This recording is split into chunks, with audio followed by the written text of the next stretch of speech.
Bueno, pues nos encontramos hoy en el Centro Comercial La Gavia. Hoy hemos venido a hacer un podcast aquí en directo, en el cual pues, nos han dejado esas magníficas instalaciones. Desde aquí quiero agradecer al equipo directivo de La Gavia por permitirnos conocer a una unidad militar de emergencias, concretamente la UME, y la labor que realizan con sus perros pues, en la península y fuera, incluso en el extranjero.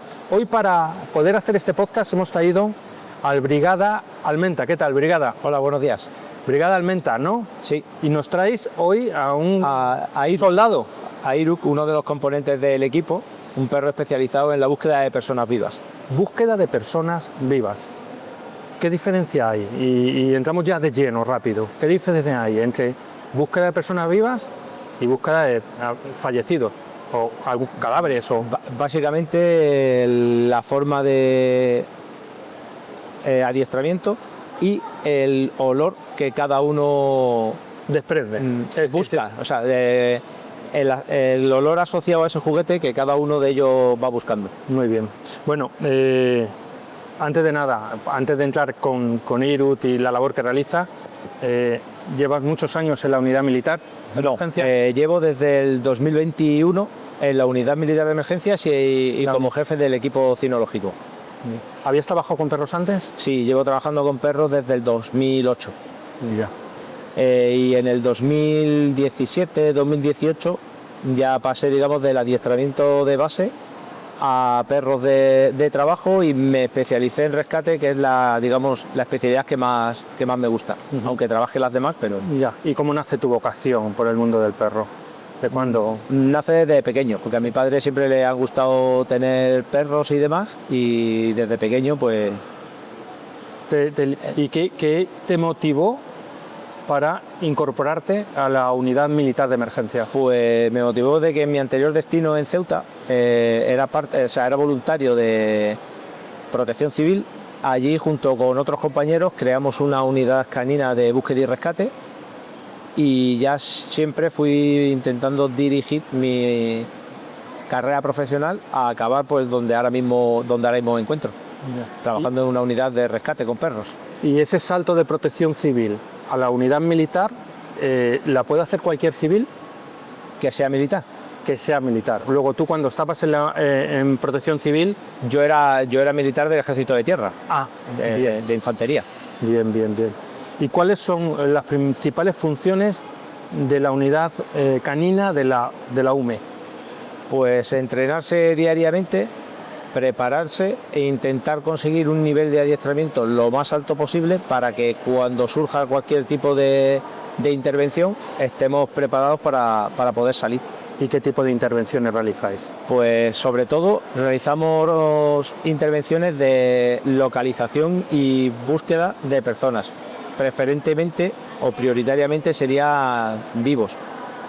En función a qué tipo de intervención, pues ya las posibilidades de localizar vivos disminuyen y aumenta la de encontrar fallecidos. Y que la UME, si hay una intervención de un terremoto, primero interviene la unidad canina de vivos. Primero intervienen los perros de vivos. Y según van pasando los días, se pasaría a cadáveres siempre y cuando la función que se le haya dado también sea esa. Porque, por ejemplo, en un terremoto no siempre se pasa a la búsqueda de fallecidos. Pero puede ser... Porque ya llega el desescombro y son distintas fases.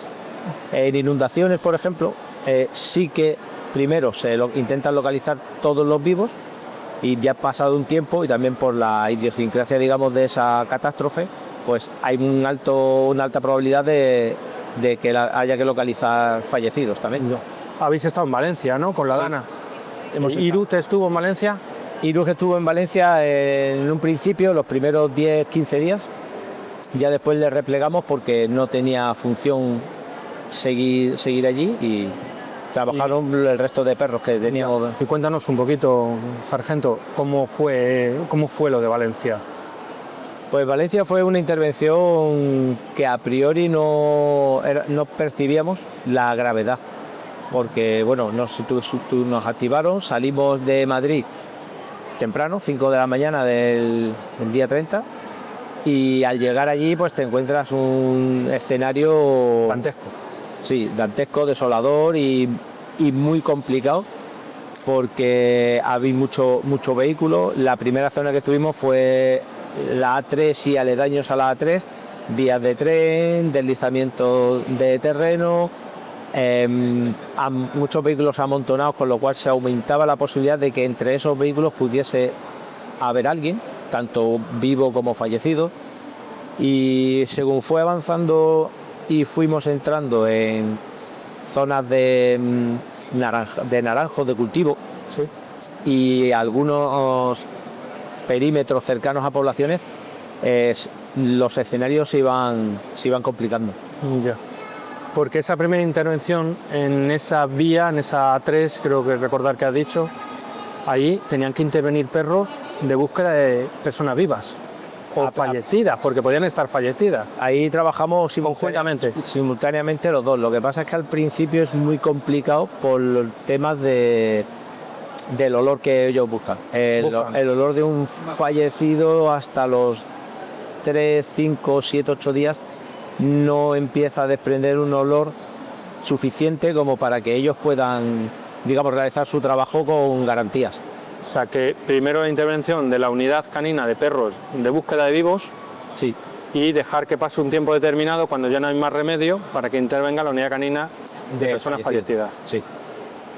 Y hablábamos de la intervención de Irut y de otros perros. ¿Hubo perros que detectaron personas vivas y gracias a ello pudieron hacer intervenciones? Le diría que sí, pero 100% seguro no. Pero es lo habitual que sí. Lo habitual es que a lo mejor en algún coche, en algún punto elevado que no haya llegado la corriente, o incluso que hayan buscado refugio en la altura y que no hayan podido salir de allí. Vale, gordo. Irut quiere jugar. Va, Ahí, quietecito. Quieto ahí. Muy bien, tío. Muy bien. Ey. Bueno, y de Valencia, estuviste en Valencia, sí, como cuerpo de intervención. ¿Qué recuerdos guardas de aquellos momentos tan delicados? Es decir, ¿te marcó o estáis habituados a hacer todo tipo de intervenciones? Pero tuvo que ser duro, ¿no? Estamos habituados a todo tipo de intervenciones. Lo que pasa es que la intervención de Valencia fue, digamos, especial por las dimensiones que tuvo. Tanto el equipo como yo nos encontramos un escenario de mucha destrucción, tanto en Valencia como en Letour, en el pueblo que también estuvimos trabajando, y lo que veíamos en las noticias no hacía justicia a lo que realmente después veías en el terreno. Impactaba bastante más. He visto algunas fotografías de las intervenciones de la unidad canina de la UME en garajes, los perros incluso moviéndose entre los coches, anegados de agua. Fue impresionante. Es decir, ¿hay alguna imagen que tengas en la retina que se te haya grabado de esas intervenciones? Es que hay muchas. ¿Muchas? Le podría decir que hay muchas. Nos impactó mucho cuando vimos la imagen de la furgoneta esta del pueblo de Letour allí, y después físicamente la vimos allí. No nos hacíamos una idea real, porque hay como una placita delante. Pues lo que había eran un edificio de 2 plantas que lo había arrastrado el agua y había caído justo en la plaza de delante. Casas a las que no podías acceder, solo podía acceder el perro por el riesgo a que se derrumbase. Entonces era complicado. En los barrancos había un nivel de destrucción muy elevado, mucho deslizamiento de terreno. Nos impactó mucho ver cómo compañeros nuestros de la unidad de máquinas metían la pala y a 3 metros estaban sacando coches totalmente enterrados. Es una experiencia, estáis acostumbrados a catástrofes de todo tipo, pero creo que... Pero esta ha sido, vamos a decir, un poco especial. Sí. ¿Y habéis salido más? ¿Tu experiencia como...? Sí, hemos tenido intervenciones en Valmojado, también fue una inundación, en Paterna, que también fue más que una inundación, fue muy mediática, porque fue el señor este que quiso cruzar un torrente de agua con la bicicleta y lo arrastró. Y nos llevó pues casi 8 días de trabajo muy intenso. Estuvimos también en la búsqueda de un señor en Huesca, y ahora sí, de las últimas, en la que hemos estado a nivel nacional han sido esas.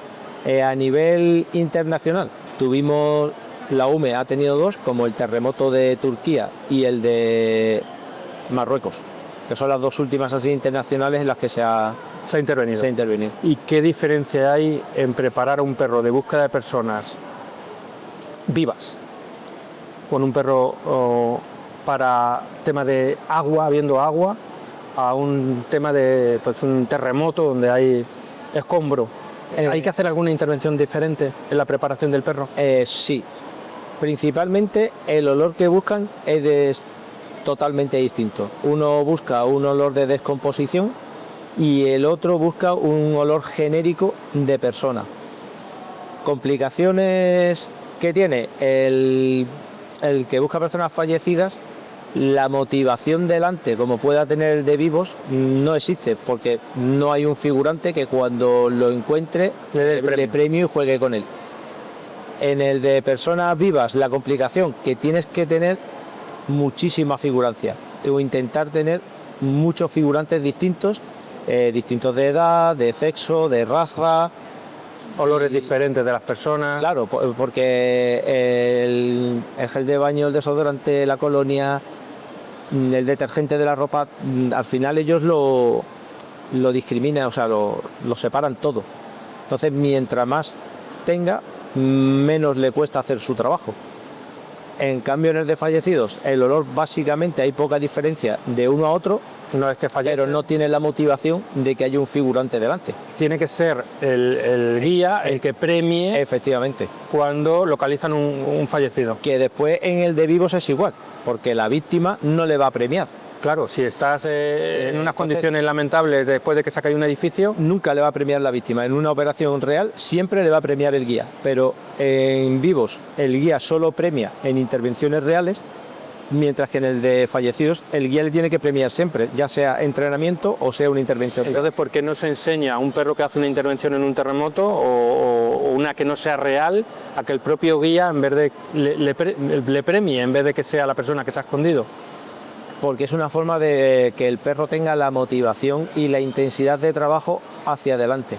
Muchas veces la pega que hay con los desfallecidos es que están muy pendientes de su guía, que es algo que tiene que trabajar y es un nivel de complicación superior al de vivos. ¿Y cómo entrena la UME a un perro para detectar a personas fallecidas? Pues una forma de entrenamiento es muy similar a la de a un perro detector normal. Le cambia el olor a buscar, le creamos una dependencia de un juguete. Al final el perro lo que quiere es su juguete. Bien, pero pregunto, para detectar el olor de una persona fallecida habrá que enseñarle con restos biológicos de una persona fallecida. Esa es su muestra. Entonces, cuando llega a esa muestra y el perro ladra, recibe su premio. ¿Y cómo tenéis esas muestras? Esas muestras, pues normalmente trabajamos con anatómico forense y vamos trabajando dentro de las posibilidades con muestras reales. Claro. Porque si entrenas con cerdo, vamos a decir que es lo más parecido, al final corres el riesgo de que busque el cerdo, no. Y el olor... el olor es muy similar. Es similar, pero bueno... muy similar porque la diferencia, digamos, genética de descomposición de olores del cerdo al hombre son, si no recuerdo mal, creo que eran 4 o 5. Y con el pollo suben hasta 8. Entonces son muy similares. Vale. ¿Y siempre trabajáis con las mismas razas? Es decir, Malinois o tenéis otro tipo de razas también en intervenciones? Dentro del ejército se contemplan solamente 3 razas, que son el labrador retriever, el pastor alemán y el pastor belga. Pastor alemán de trabajo, entiendo. Sí, el de belleza no da, aunque bueno, pues siempre tiene instinto también. Tiene instinto, pero normalmente como los perros salen de la cría caballar de Ávila nuestra, de Ávila, pues entonces ellos tienen su línea de pastores alemanes, tienen su línea de pastores belgas y su línea de labradores. ¿Y qué diferencia hay, sargento, en utilizar un labrador a un malinois, en una intervención de un terremoto, por ejemplo? ¿Hay diferencias?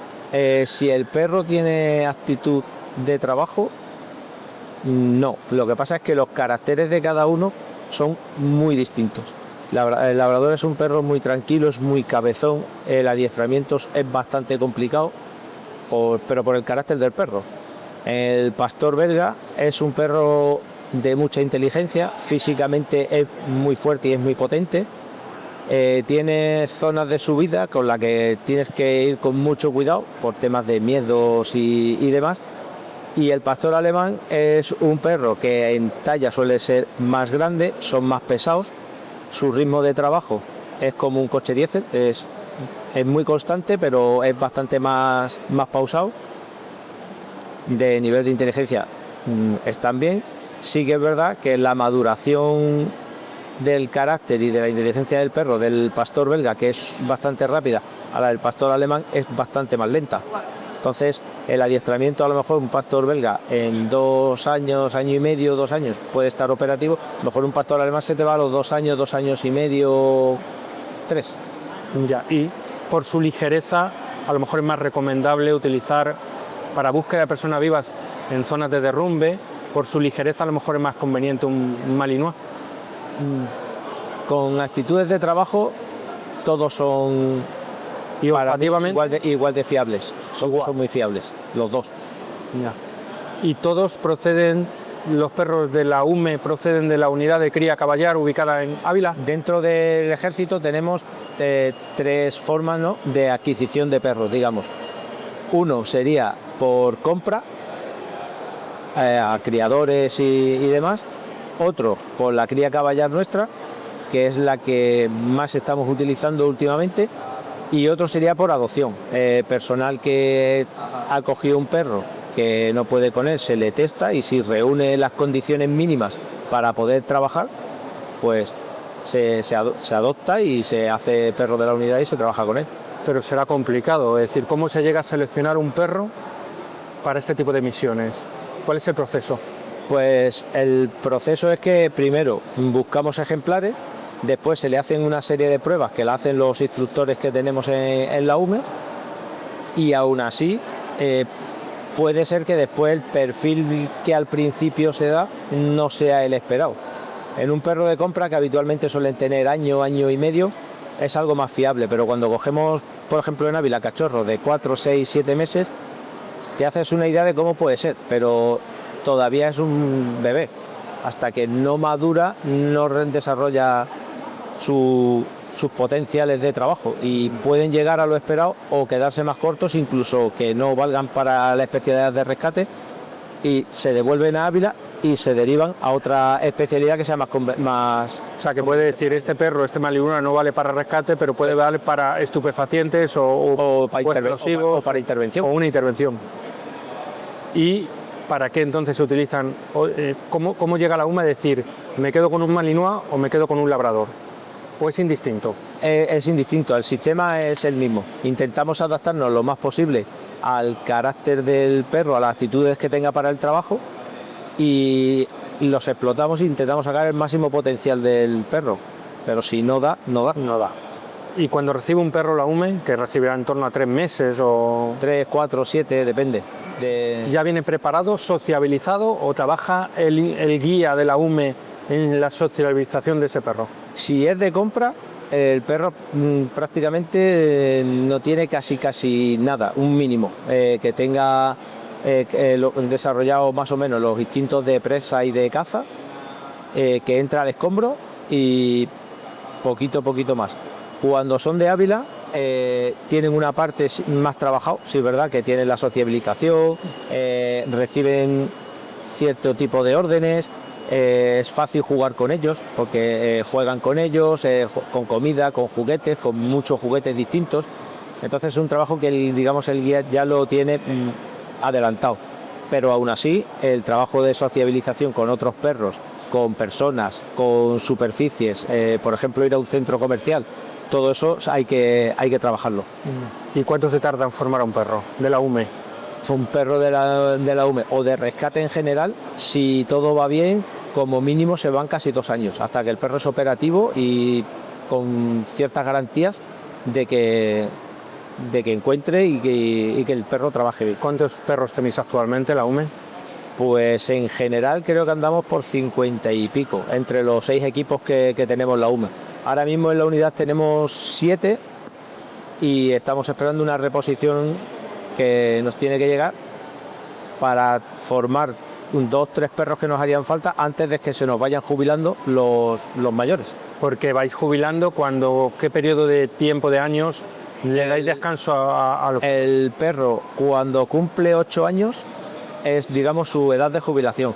Si físicamente y lo permite y está bien y todavía tiene ganas, tiene actitudes de trabajo y demás, no, lo aguantamos hasta los 9. Pero ya a los 9 sí o sí se jubila. Porque el perro disfruta. Es que el perro, incluso cuando se ha jubilado y se ha ido, necesita esa actividad. Necesita actividad, sobre todo por salud, porque son perros que tienen un nivel de actividad muy elevado y después en una casa un mínimo tienen que tener, porque es que se engordarían mucho y esos son problemas físicos a nivel articular, a nivel emocional, porque no tienen su esencia de trabajo. Entonces un poco siempre hay que hacer algo con ellos. O sea, cuando hablamos de bienestar animal, todos los perros de la Fuerza Sobreprotectora del Estado están trabajando, pero están disfrutando. Es decir, cuando se jubilan es como un soldado, lo lleva en su ADN. Claro, él tiene su descanso, pero no deja de ser una mascota que vas a tener en casa, sin olvidar que es un perro de trabajo, que tiene una obediencia, que tiene un oficio aprendido y muchos años trabajado. Entonces, que para una familia un perro de búsqueda de personas vivas es muy útil, porque al final, si se te extravía el niño, mandas al perro y te va a buscar al niño. Pero un mínimo de trabajo, algún ejercicio de vez en cuando, un par de veces por semana, sería conveniente hacerle. ¿Cada cuánto tiempo trabaja un perro de la UME? Es decir, en el día a día. Es decir, empezamos el lunes por la mañana. ¿Cuál es su proceso de entrenamiento? De lunes a jueves, viernes, trabajan todos los días. Primero a primera hora de la mañana hacemos trabajo físico, ya sea carrera, paso de obstáculos, agilidad.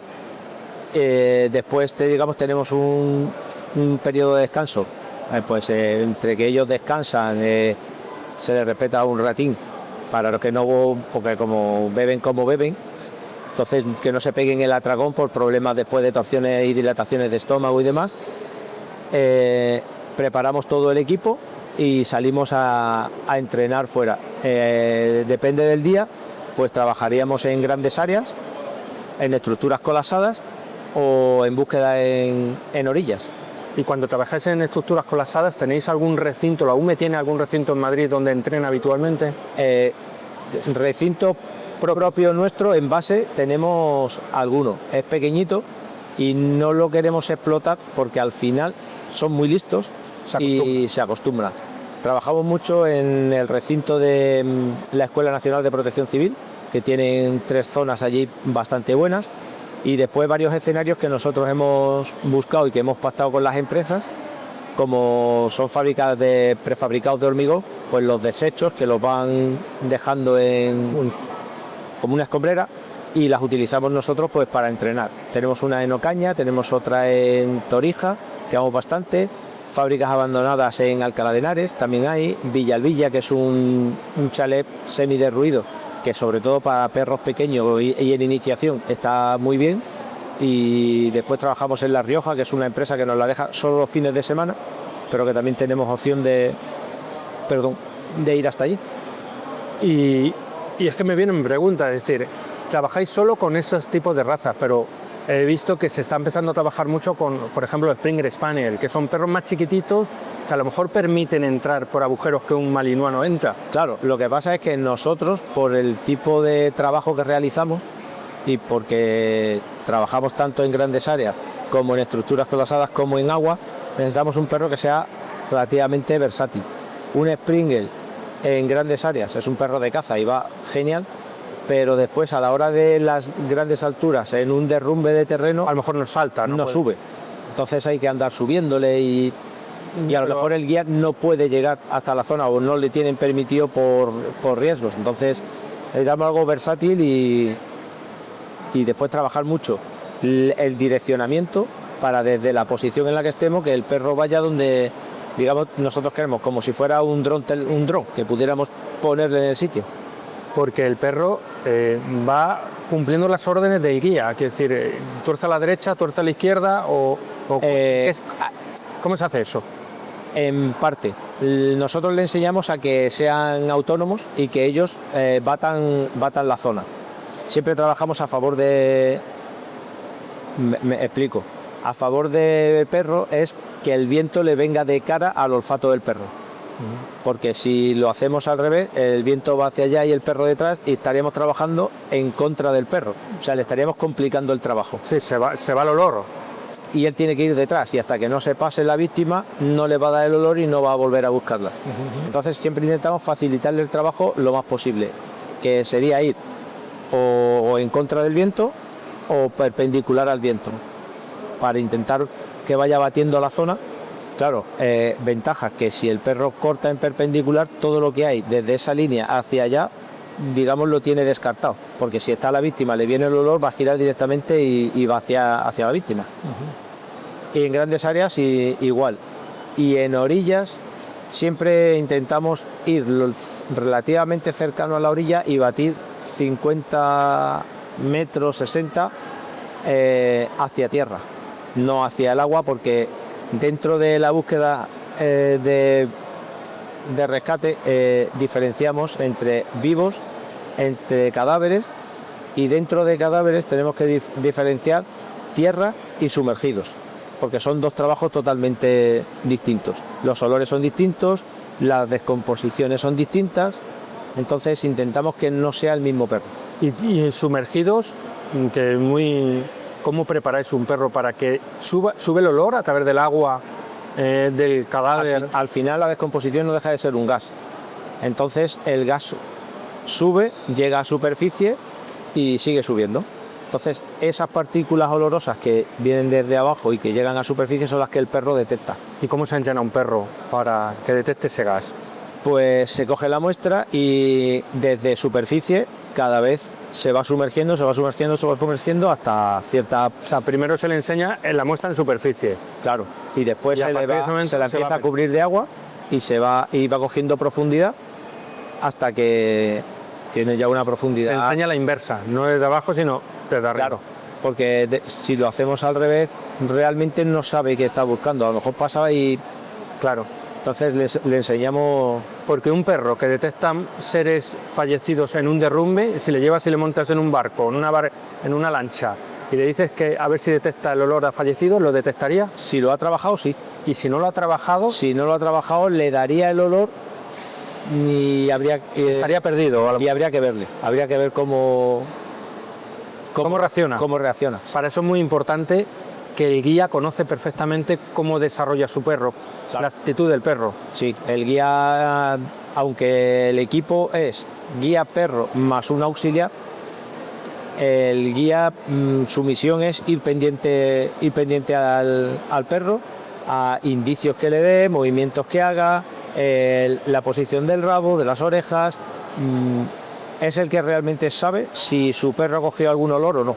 Porque si un perro que está preparado, le llevamos a una zona de una catástrofe, de un terremoto, y le cambiamos y le ponemos con otro guía, evidentemente el perro va a trabajar, pero la interpretación del perro... Su porcentaje de fiabilidad puede llegar a bajar, primero porque no conoce al guía, y segundo porque el vínculo que debe de existir guía-perro no, o es muy bajo o es inexistente. O sea que podemos... Porque normalmente el perro va a trabajar para contentar a su guía, y si su guía no está un poco liado. De hecho, hemos hecho alguna vez la prueba y un compañero se ha llevado un perro a correr y el guía ha ido detrás, y el perro siempre tiende a ir al guía, a ir atrás. Porque el perro está jugando y quiere jugar con su guía, con su dueño. Que es lo normal. Claro. Y el perro, siempre que se asigna a un perro de un cachorro, se le asigna a un guía y permanece... Y dentro de las posibilidades, permanece con él hasta su jubilación. Y algunos incluso se quedan con el guía. Lo normal es que el guía se quede el perro. Sí que es verdad que tenemos muchas veces el contratiempo de que hay guías que ya tienen tanto perro que no pueden quedarse con todos los que tienen. Porque normalmente tenemos, o deberíamos tener dos perros cada guía, y si se le jubila uno más el que tiene en casa, se le jubila el siguiente, venga, me lo quedo, pero es que después va a tener dos más. Y es complicado. Ya, es complicado. Para eso están ya otro tipo de asociaciones, héroes de cuatro patas. Normalmente el protocolo que seguimos nosotros es primero el guía, después alguien de la compañía o del batallón, después alguien de la UME, y fuera de ahí pues ya a héroes de cuatro patas o a 2TK9, pero nuestros perros raramente llegan a ese punto. Normalmente siempre se los queda alguien, ya sea de la unidad o del equipo de perros. Y a nivel de, cuando hablamos de bienestar animal, la UME tendrá sus veterinarios, sus equipos, es decir, los perros están completamente, porque trabajar en escombro puede haber lesiones, puede haber incluso cuánto tiempo trabaja un perro en una intervención. Depende mucho de la intervención, del escenario. A lo mejor en Valencia los tiempos se han alargado bastante, pero porque llegas a un escenario, llegas a un sector y no tienes posibilidad de salir por detrás, tienes que seguir hacia adelante. A mí se me dio el caso de un barranco y hasta que no salí por debajo del barranco no había posibilidad y el tiempo se alarga bastante. Entonces yo tardé en hacer ese barranco, creo que fueron 5 horas y media. ¿Y el perro no pierde la concentración? Durante esas 5 horas y media fuimos haciendo paradas de descanso para el perro, no para nosotros. Entonces, el perro a lo mejor 40-45 minutos. Si el entrenamiento ha sido bueno, puede llegar a 1 hora. Pero claro, si yo le hago un ejercicio, por llamarlo de alguna forma, en una intervención de 1 hora, de 1 hora y media, se me reduce el número de veces que puede trabajar. Entonces, porque al final se cansan. Claro, por eso al final tienes un tiempo limitado de trabajo. Me llama mucho la atención el trabajo que desarrollasteis en Valencia. Entiendo que vuestra intervención con la unidad canina provocó que se salvaran o que se recuperaran cuerpos de alguna manera en garajes o en el barranco o en algún sitio. Sí. Hubo intervenciones.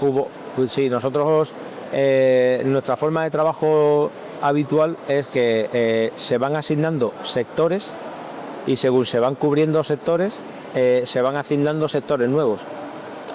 Y ahí es donde, digamos, tenemos la seguridad de que vamos batiendo toda la zona y que no dejamos zonas por las que no se haya pasado. Y normalmente pasan 1 o 2 perros distintos por cada zona, como garantía de que si no está, no está.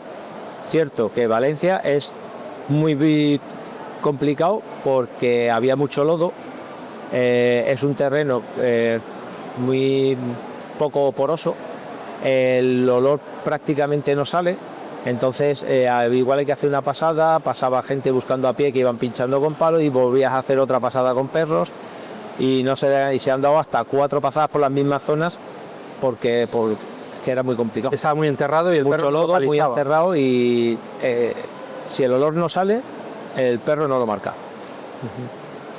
¿Tú tenías un perro en Valencia también? Sí. ¿Tienes una unidad? ¿Tú tienes su propio perro asignado? Sí, en la unidad todos tenemos perros. Entonces el mío es de fallecidos, el de otro de mis cabos tenía 2 más de fallecidos y el resto los tienen todos de vivos, menos uno que tiene uno de en formación de fallecidos también. ¿Qué edad tiene tu perro? El mío va a cumplir 5 años ahora. O sea, le queda de servicio... Le quedan unos 3 años. 3 añitos más. Creo que puede llegar hasta los 9 porque es un perro que yo lo veo como el eterno cachorro. O sea, tiene 5 años pero su nivel de energía es muy elevado, le gusta muchísimo trabajar y si el físico se lo permite, no tiene ningún tipo de lesión ni ninguna enfermedad ni nada, a los 9 años llega seguro. ¿Qué tipo de lesiones o qué tipo de problemas pueden tener físicos los malinois cuando están en...? Malinois, problemas físicos porque tenga alguna lesión, alguna rotura de ligamentos, alguna fractura porque se quede enganchado. Pero no sufren los problemas como puede ser el pastor alemán, que sufren displasia con el tiempo, etcétera. No, porque el pastor belga no sufre displasia de cadera. El porcentaje que va ampliando porque los humanos somos como somos y la raza, cuando la tocamos, al final se va devaluando, nos la vamos cargando, claramente. rompiendo. Sí que es verdad que tenía problemas de displasia de codo, que ha aumentado, pero aunque haya aumentado, ahora mismo está en un 5%. No es tan elevada como la displasia de cadera que le hemos provocado al pastor alemán, porque era muy bonita la caída y al final... Pues, al final esos concursos de belleza van dañando el inicio de la raza. Si lo que queremos es mantener un estándar de la raza y los ejemplares más bonitos, más bellos, los queremos presentar a belleza, bien, pero manteniendo el estándar de esa raza, no modificándola para que se vea más bonita. Ya. Eso es un trabajo que tienen que hacer los criadores como tal. Claro, los criadores y los jueces de los campeonatos o las competiciones. Y otra cosa, en algún momento la UME, el Ejército, las Fuerzas de Seguridad del Estado, ¿pueden aprovechar perros de protectoras o no es lo habitual? No es lo habitual, porque cuando un perro sale de una protectora, corres el riesgo muy elevado de que no sabe qué ha sido la vida de ese perro. Que hay algunos que sí que es verdad, que tienen muy buenas características y que se adaptan muy bien al trabajo, pero hay otros que ha sido antes, que le han enseñado. No me puedo arriesgar a un perro que aparentemente no, pero que haya tenido mala experiencia con un humano, que le hayan pegado, que le hayan maltratado, y cuando está localizando a una víctima haga un mal gesto, le traiga algún recuerdo y muerda, por ejemplo. Entonces es complicado. Hay que evitar esa situación. Hay que intentar evitarlas. Bueno, y hablando de ti, ¿qué ha supuesto para ti a nivel humano y sobre todo a nivel profesional formar parte de esta unidad? Tú venías de Protección Civil. No, venía de una unidad de infantería normal de línea y personalmente fuera estaba en Protección Civil, pero... Bueno, tú eres como los perros, llevas en tu ADN el mundo canino. Sí, pero porque me han gustado desde pequeño y he trabajado mucho con ellos y la verdad es que sí. ¿Qué ha supuesto? Pues una experiencia de un valor incalculable, tanto a nivel laboral, porque se aprende muchísimo, son escenarios muy difíciles, a nivel sobre todo orográfico, ya sea por el terreno, pues por el problema de invasión de cañas que hay en Valencia, que al final eran montañas y montañas de cañas, como a nivel humano, porque al final la gente te pregunta ¿cómo vais? ¿Habéis encontrado? Es que en esta zona perdí un familiar y no sé dónde está. Son situaciones muy complicadas. Son situaciones duras, pero también te tiene que sentir un gran orgullo sí, que ese trabajo que habéis desarrollado todos los días al final se materialice en encontrar a un fallecido o incluso a una persona viva. En un caso se salva una vida y en otro pues consigues el descanso de una familia, que también es importante. Pues un gran trabajo el que realiza la UME. Nosotros habíamos hecho muchas entrevistas en nuestro podcast con todo tipo con Policía Nacional, Guardia Civil, nos faltaba la UME y queríamos poner en valor el trabajo que habéis desarrollado, no solo en la Dana, sino cualquier acontecimiento de derrumbes que ha habido en Turquía, en lo que has reflejado antes. Así que, sargento, solo felicitar, que traslades nuestro agradecimiento como sociedad al trabajo que desarrolla la UME y bueno, pues que sigáis así, defendiendo a los españoles y a cualquier persona que lo necesite en la península o a nivel internacional. Y bueno, pues agradeceros el trabajo que hacéis. Muchísimas gracias. Pues nada, sargento, gracias por todo. Nada, a usted.